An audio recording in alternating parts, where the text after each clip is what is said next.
Hi friends. ఫంక్షన్కి వెళ్ళి వస్తుంటే ట్రాఫిక్ చూడండి ఫ్రెండ్స్. కాఫీ కోసం ఆగితే అసలు వీళ్ళు ఇంత ట్రాఫిక్ అయితే నేను అస్సలు అనుకోలేదు ఫ్రెండ్స్. ఆల్ఫా హోటల్ అంటే ఆగాం జస్ట్ కాఫీ తాగుదామని. కాఫీ తాగేలోపు ఫుల్ ట్రాఫిక్ ఫ్రెండ్స్. అసలు ఎటు వెళ్ళాలో తెలియదు. టైం చూస్తే 9:30 అవుతుంది. ఈ చివరి నుంచి ఆ చివరికి వెళ్ళాలి. ఆ చివరికి వెళ్ళాలంటే ఇంకా విజయవాడ వెళ్ళడానికి అదే రోడ్డు నుంచే వెళ్ళాలి. మరి అది ఎంత టైం అయిద్దో ఏంటో నాకేం అర్థం కావట్లేదు ఫ్రెండ్స్.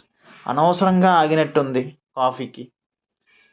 అస్సలు ఈ మధ్యలో ఇరుక్కుపోయాం. జస్ట్ పావు గంట అవుతుంది మధ్యలో ఇరుక్కుపోయి. ఈ కార్లేమో ముందు కదలవు, ఏమీ లేదు. అసలు ఏం అర్థం కావట్లేదు ఫ్రెండ్స్.